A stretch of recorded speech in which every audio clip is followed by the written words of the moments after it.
I'm Robert F. Kennedy Jr., and I'm running as an independent candidate for President of the United States. I grew up in an America that seemed to have achieved its promise as an exemplary nation. Modern democracy had spread from one nation, ours, in 1776 to 6 by 1865 and to 190 by the 1960s. We had become the city on the hill. We were a moral authority around the globe. Our government, institutions, our Congress, the court, the regulatory agencies, and even the American press were renowned for their integrity, and they were revered worldwide. Other nations wanted our American leadership. They knew the difference between leadership and bullying, which is something our current leaders seem to have forgotten. We were the template of liberty, proof that for a country to thrive, its people must be free. Free to speak, free to worship, free to build great companies, free to start small businesses.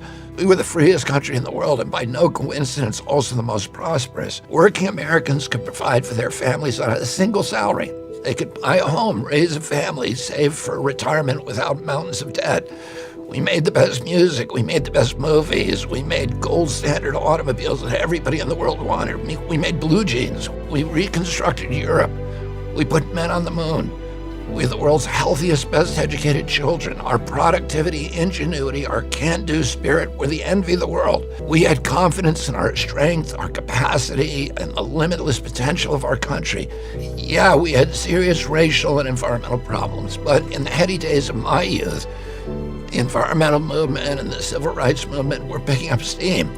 My father and some of his allies were fighting to eliminate the last pockets of hunger in Appalachia and the Mississippi Delta and on the Indian reservations. And we became for the first time a true constitutional democracy in this country, with all races voting and holding political office. Other countries aspired to be like us, and our children grew up proud of their passport, proud of their flag. My uncle, President Kennedy, left us a legacy of peace and the hope of ending the arms race and winding down the Cold War. Those were the traditions of freedom, prosperity, and peace that my father, my uncle, and Martin Luther King Jr. were striving to protect and advance.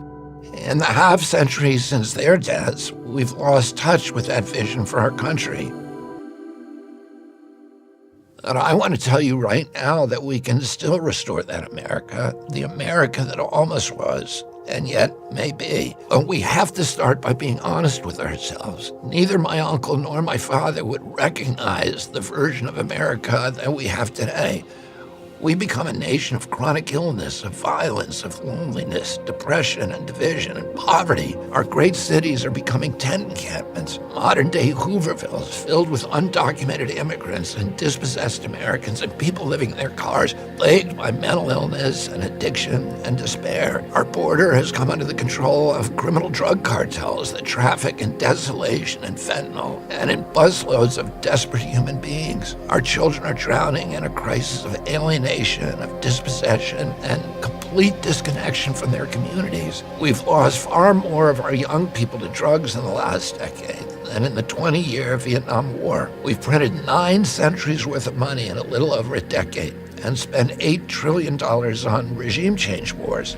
Those wars have made America less safe, our country less strong, and the world far less stable, while sending prices through the roof as our infrastructure falls apart. Tens of millions of young Americans no longer even dream of owning their own home. What happened to America, the land of opportunity, where you could be sure that if you worked hard and played by the rules, that you would have a decent life?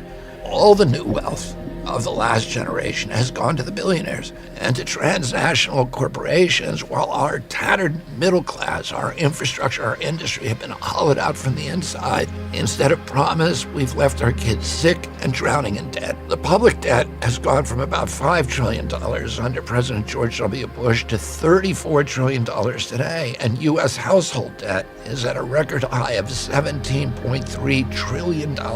If you include discouraged workers, our true unemployment rate is 23%.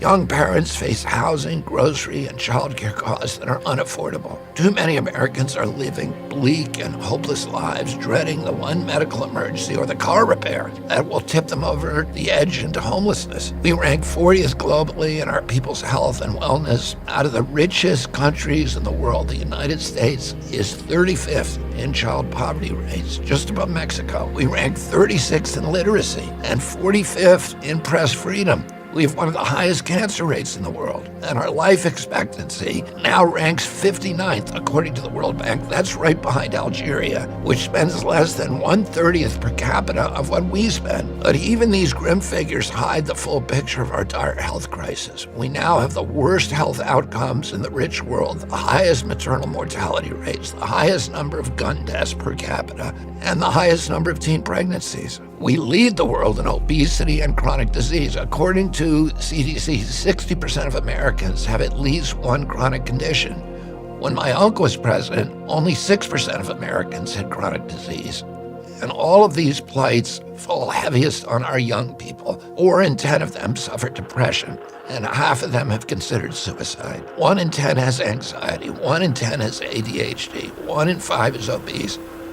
It's time for us to say enough is enough. We were once a free and thriving nation, the healthiest and strongest in the world. What we once were, we can be again. How do I know that? It's because everywhere I go in this country, I see a profound determination among Americans to heal. We might have become the sickest country on earth, but we also have the most ingenious healers, both inside and outside conventional medicine. We may have sky-high levels of depression and addiction, but we also have innovators who have opened up new frontiers in recovery. We have some of the world's most depleted agricultural soils, but also some of the world's most innovative and energetic regenerative farmers. We have serious economic problems, but we also have the brightest and most ambitious entrepreneurs. We face hunger and homelessness, and yet we meet it with the highest philanthropic rates in the world and bottomless kindness and compassion. We may be on the mat today, but we can be on our feet and happy and healthy and strong again with good leadership tomorrow. Our people and our system were built for resilience. And here's the most important thing I want to tell you about the state of our union. Our nation seems more divided than ever, but Americans everywhere want to heal that divide. Our nation has become artificially divided by political forces that can survive only when we, the people, are at war with each other. People are tired of being manipulated by fear. We learned that lesson during COVID. We recognize that the same techniques of manipulating fear are being used by elites today to corral us into voting for one political candidate or the other. Americans are tired of these dire warnings that to preserve democracy itself, you better vote for our guy. I can tell you that in every state of this union, people are rejecting fear-mongering.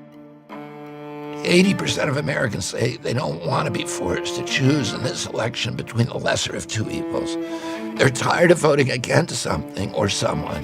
I see it in the crowds of mixed Republicans and Democrats and independents who attend my rallies, that a growing number of Americans are rejecting divisiveness. They're ready to unite, to rebuild this country, and to fulfill the promise of the America of my youth. They're ready to vote for something and for someone they like, for someone who represents hope and healing, or someone with an inspiring vision for America's future, for a future that they can believe in.